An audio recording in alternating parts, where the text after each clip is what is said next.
Okay, thank you so much for joining me today. I'm here with Secretary Jerome Lockridge, Patty Davis, who's the president of the Oklahoma Hospital Association, and then we have Dr. Mo Som from OSU Medicine, and I also have Lieutenant Colonel Yolanda Murray from the Oklahoma National Guard with me today to give us an update. But we're here to talk about our comprehensive hospital surge that we've been putting together over the last month. It's designed to make sure Oklahoma is fully prepared to handle any surge in our hospitals and to our healthcare system. Before I get into the specifics, I wanted to share a few updates. As this is Easter weekend, I want to remind Oklahomans that my Safer at Home order applies to any groups of 10 or more. Churches are doing an excellent job of innovating, and I will be watching church online on Easter Sunday with my family in our living room. I know these are very difficult times for people who have lost loved ones, and my heart breaks for anyone who's having to deal with this tragedy at this time. But it is imperative that we limit gatherings to 10 or more. Many funeral homes have been offering ways so many friends and families can gather virtually. I want to thank those funeral home industry, the funeral homes, for continuing to innovate and making it a safe way for those to grieve. I want to be clear about nursing homes. My executive order limited visitors to nursing homes, but by no means did it limit the end-of-life visitations. So please do not limit loved ones from visiting their loved ones at the end of the life. Now I want to update you on where we are against the fight against COVID-19. We're seeing tremendous evidence right now that our social distancing, all of my executive orders are working. We are flattening the curve in Oklahoma. It is critical, though, that we don't take our foot off the gas. We need to continue these social distancing practices through the end of April so we can get back to normal as soon as possible.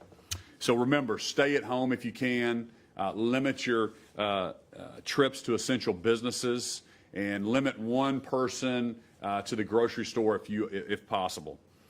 On testing, we have currently tested in Oklahoma 22,000 individuals.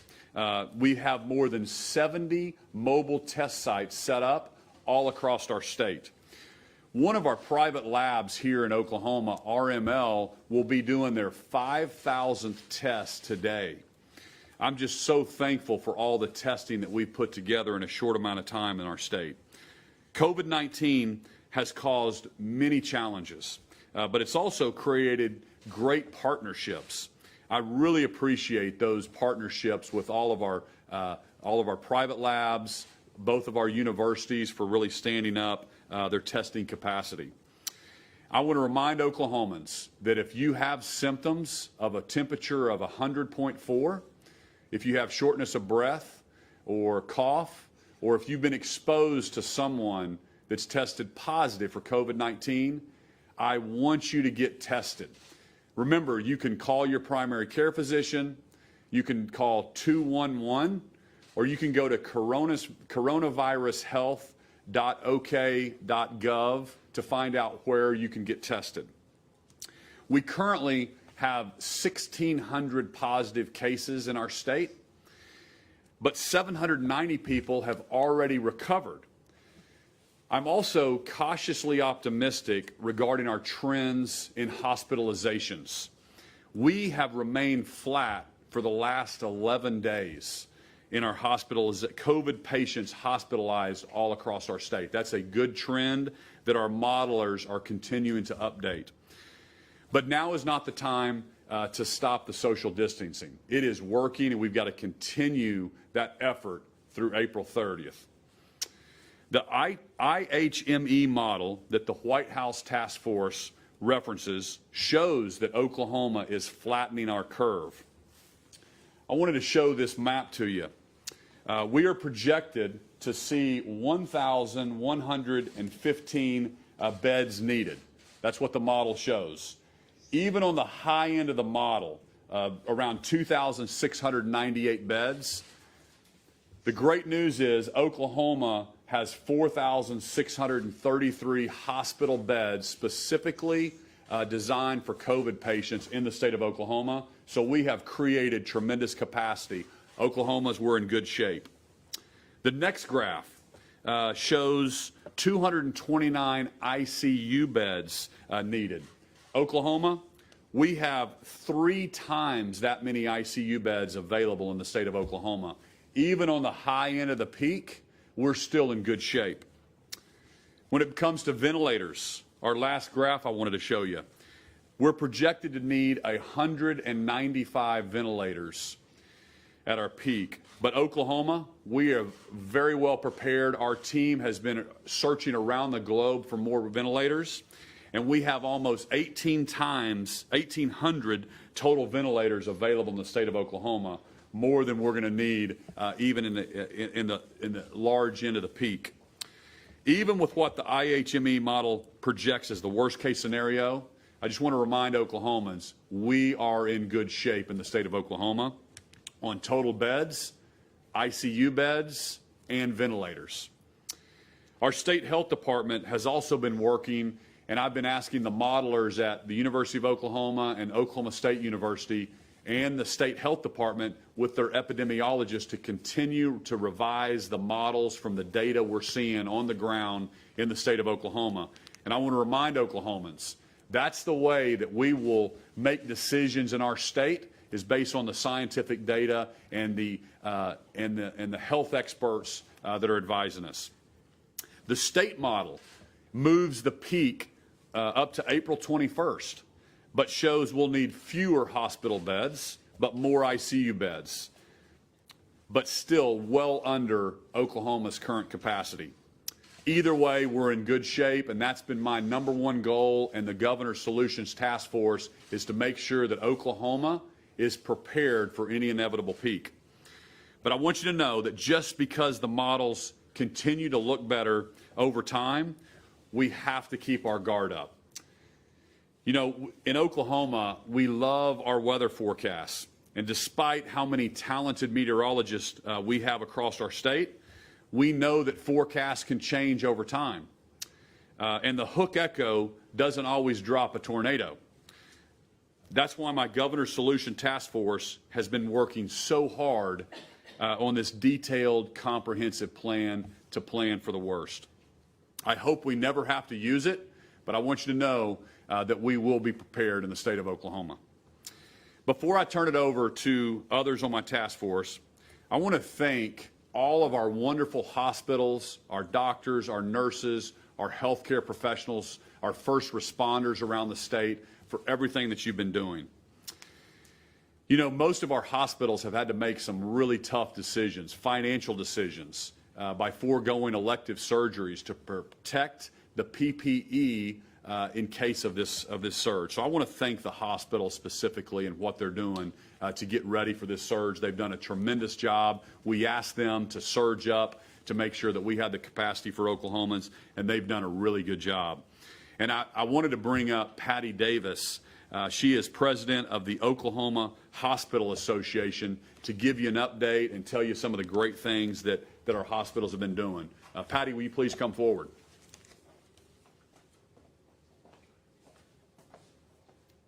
Well, thank you, Governor Stitt, and thank you all for being here today. When we were tasked with determining whether or not Oklahoma was capable of tackling this crisis, the Oklahoma Hospital Association quickly inventoried our member hospitals to determine how many beds are available, how many ICUs are available, and how many ventilators are available. What we learned is an amazing thing about Oklahomans, that we are ready as we can be for what may be coming at us. We know after taking an inventory, not just Oklahoma City and Tulsa have the capability of taking care of COVID patients. Today, hospitals across the state are doing that, and they're doing it very, very well with their medical staffs and managing people close to home. The surge plan will rely upon a regional model. That being said, we have 72 hospitals that have ventilator capability, and that is by far the most critical need in the most serious patients. The surge plan will work like this. We will keep patients in the region to the capability of the region if all possible. If a higher level of care is needed in Oklahoma City and Tulsa, that will be managed by the TREC, which is the Trauma Triage Referral Center, and they will be managing transfers in. We want to be very clear that we believe all healthcare facilities will be playing a role in this surge, because even if a hospital is not ventilator capable, then we know that a hospital patient not needing a ventilator could go back to a lesser care site. In fact, you may say, why are we here today at OSU? Because after determining this regional concept, we know that our hospitals have the beds and have the capacity, but being in the abundance of caution, we're looking at what would happen if all the hospitals reached the capacity. So there'll be 2 facilities, 2 in the Tulsa area, 2 in the Oklahoma City area, that will be considered should hospital capacity reach maximum peak. There will be 1 COVID, there will be 1 non-COVID. But make no mistake, every hospital with the capacity to take care of COVID will be. Oklahoma State University Medical Center will be that center in Tulsa, and the Oklahoma City site will be announced very soon. Our regions are based on the trauma regions. That's also our Homeland Security regions. We already have people in place working in those regions together regarding emergency medical personnel, hospitals, and doctors. So it makes sense to follow an already established region. Hospitals are already planning. As you know, hospitals have discontinued elective surgery to save PPE, as Governor Stitt laid out. But we also know that the surge is coming. So we are preserving our PPE for our workers when we know we are absolutely going to have it.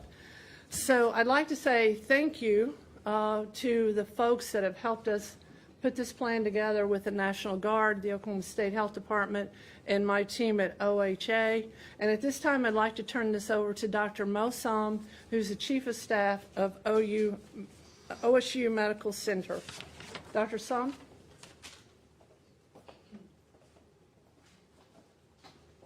I wanted to, first of all, thank Patty and Governor Stitt as far as all of the efforts that they've actually taken to ensure that the city of Oklahoma is actually protected appropriately.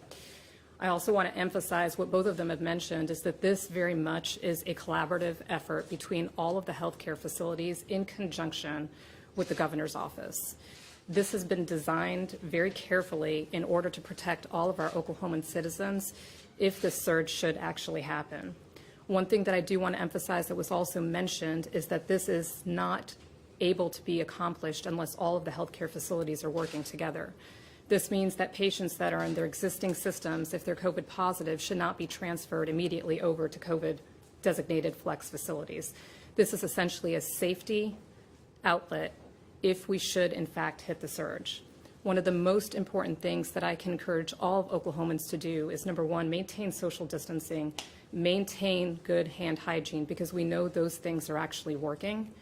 In addition, if you have concerns or questions, make sure that you maintain a good relationship with your primary care providers, either through virtual medicine, telehealth, or just simple phone calls, because those individuals play such an important role now so that we can keep our Oklahomans safe, we can keep them at home if at all possible, and we can keep them protected from the COVID-19 virus. And now I am going to introduce the Army National Guard, who is going to give you a little bit of a brief update, as their role is very, very important in this time.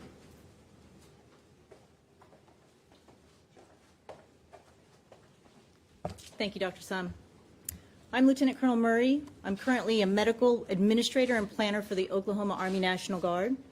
And currently our role, at the request of the governor, is to have the 29 members of the Oklahoma National Guard Joint Task Force, which is commanded by Brigadier General Tommy Mancino, and we've activated them to join in with the governor's task force. The 29 members are made up of various soldiers and airmen with various skill levels. And our mission right now is basically we are contributing partners. We are contributing planners. We are assisting in the communications. We are assisting in data collection. And then very quickly, we are also going to support the locations for the strategic national stockpile that includes the PPE inventory as well as other equipment that is ready for distribution. We continue to look forward to supporting the Governor's Task Force, the people of Oklahoma, in this very important endeavor. We are definitely all in this together. It's a very sensitive time for us, and we understand that, and that is why I want to emphasize we are your neighbor. The motto of the National Guard, what we have right now, is always ready, always there, and that's exactly what we intend to do. Thank you. Governor?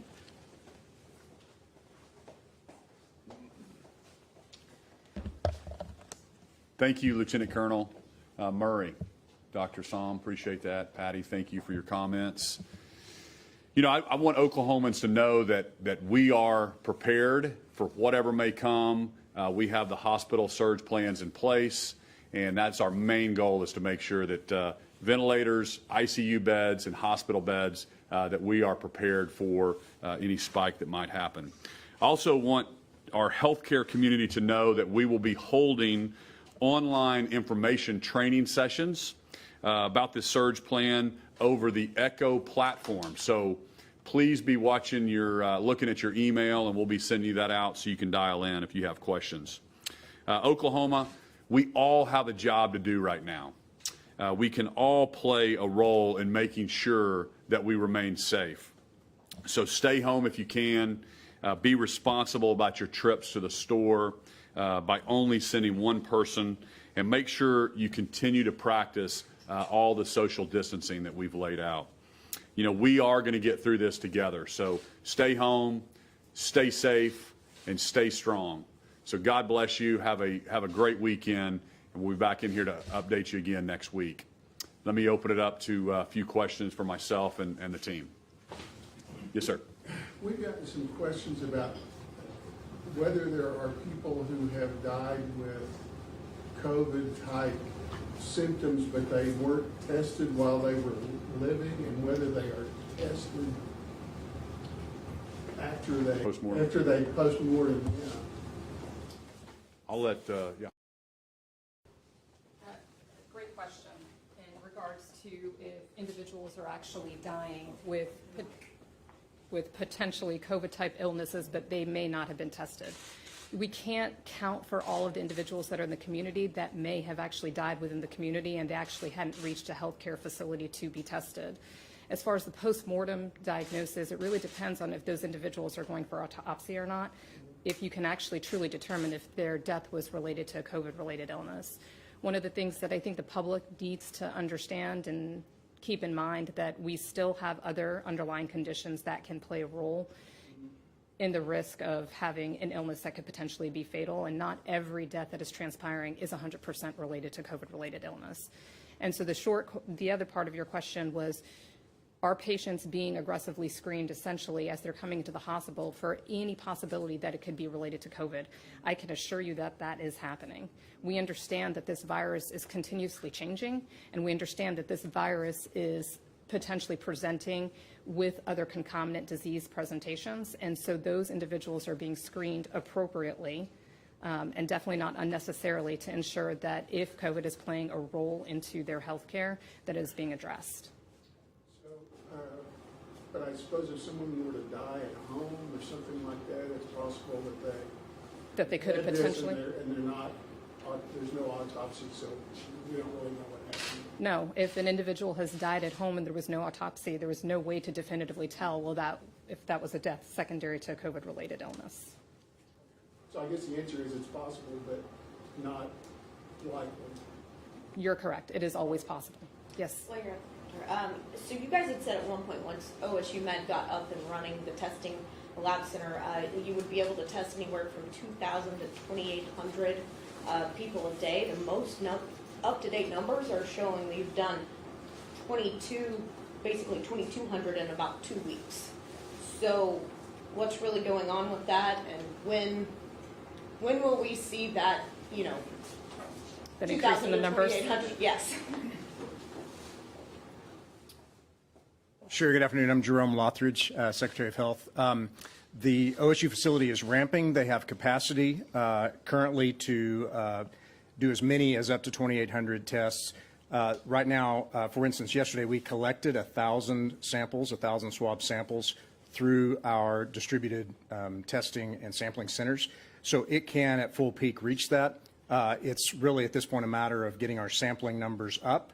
One of the key limiters in that is our swabs. We believe we have increased the number of available swabs for so doing. But when the center is up, when the testing center is up to its full capacity, which could be in a matter of days, then we can process that many. But at this point, it's a matter of collection and the pace at which we're able to collect.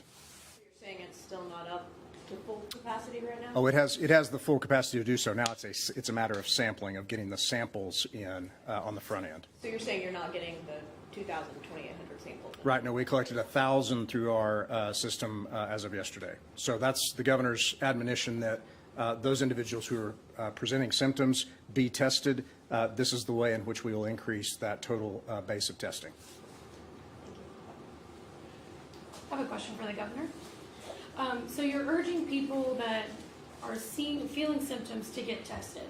But we've gotten a lot of questions about folks who aren't able to get tested. There's some stipulations and criteria that vary from county, lab, mobile testing sites. So what do we tell Oklahomans who still can't get tested right now? I've heard the stories as well, and I've get some texts or questions or emails or just people that come up and say, hey, we've tried to get tested and we can't get tested as well. Our message is call 211. That's why I've set up 70 mobile testing facilities around the state. That's been our message. We want more testing done. So I want them to call our office, and we're continuing to send out memos to all the different health departments around the state. We have plenty of testing in the state to handle it. And back to that earlier question, we can test through one lab 2,800 a day, but we only got 1,000 test samples, and those are spread out between the multiple labs. But you should get tested if you have symptoms or if you've been in contact with someone that tested positive for COVID-19. So call the 211 and make sure they'll direct you to where you can go get tested. I have a question for you on testing. Okay, so we saw the big jump that you guys put out in the negative numbers, saying you were waiting, for all those private labs to report to you. We've been in contact with some private labs who are saying they're reporting those numbers daily. So why are we not seeing that come in as far as our knowledge? Well, I think we are seeing it. We have 22,000 tests now, so I think we rank right in the middle of the pack of the other states per population of the number of tests that we've run. So we just had in the very beginning, the private labs were only sending us the positives, so we had to chase that down and get the reporting mechanism going. It was an effort for our team, and we did that. I think last week we got that posted.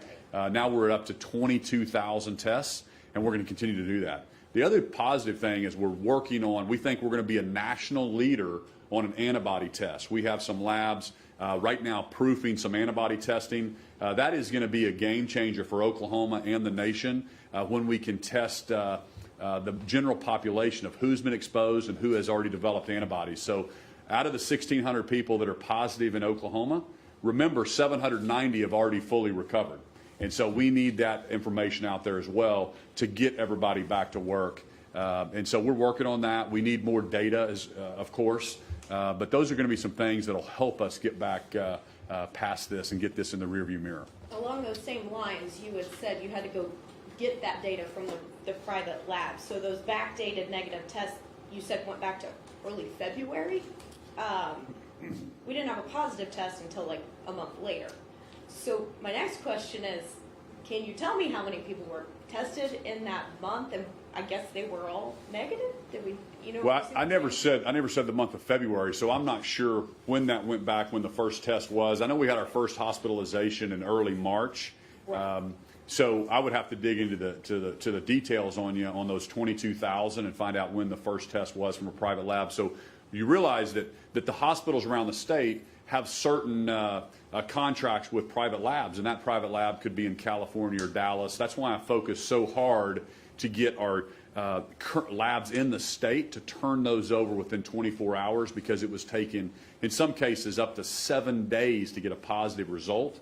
Well, I just have to go back and look at the details on the 22,000 to find out when the first negative popped up. Yeah, I think that would be interesting.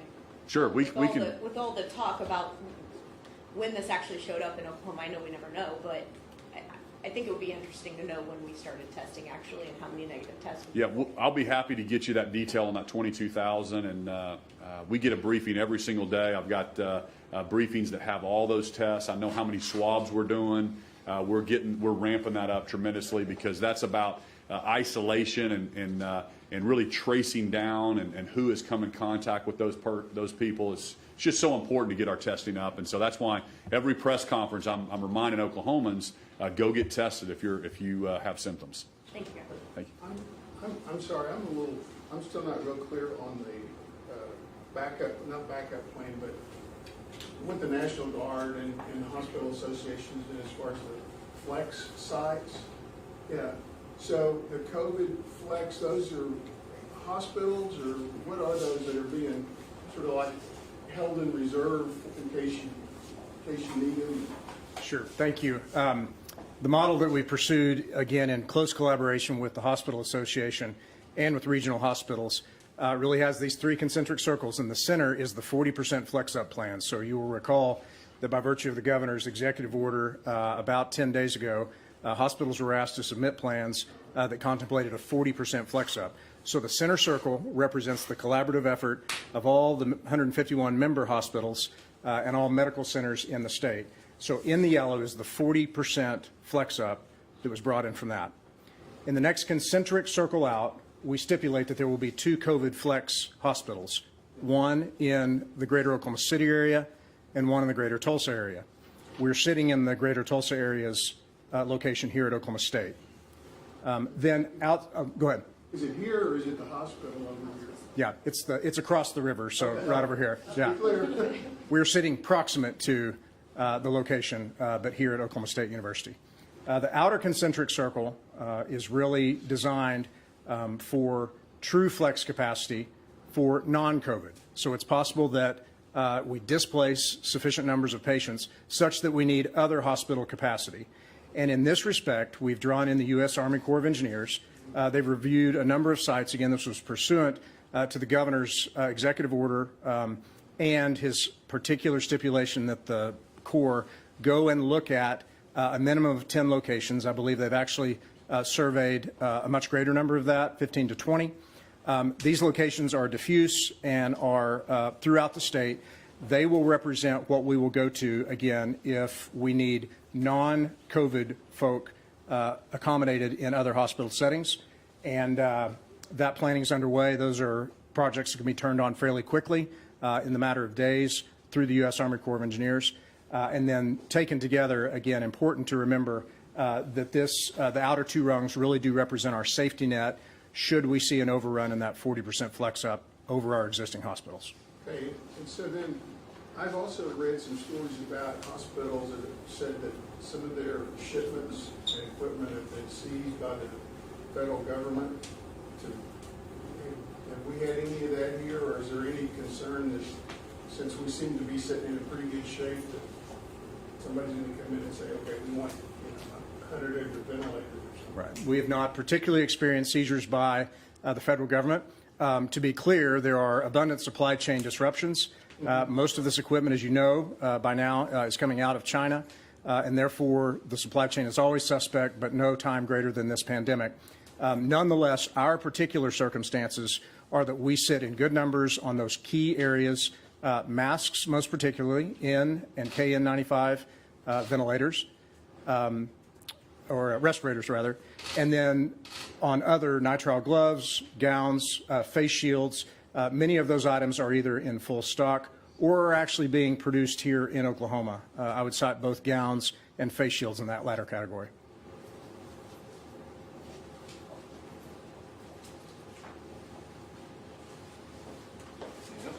Governor, how quickly, per your understanding, how quickly can people go get a test and get a result? What we hear is that people, even with symptoms are being turned away, and then when they're tested, it's a week to get the result back. So what's your understanding about what's supposed to be happening? Why is there a gap between what we hear and what you say should be happening? Well, if you're hearing that people are being turned away for testing if they have positive, I want to know the specifics so I can call that hospital or that testing. Remember, Oklahomans, call 211. They're going to send you to a mobile site. We have 70 sites set up across the state, almost in every county. So we want to make sure it's accessible for Oklahomans. If we're not testing Oklahomans, I want to know specifics so we can get a hold of those hospitals. I can't be any more clear. We have the testing in the state. If you have symptoms or if you've been in contact with someone with COVID-19 that's tested positive, we want you to get tested. So I can't be any more clear about that. We have the testing. We should be able to get those tests back within 24 hours. Our labs are running within 5 hours. So if we get it in that day, we're probably going to get you the results the very next day. Well, thank you so much for being in here, and thank you, Oklahoma. We are going to get through this.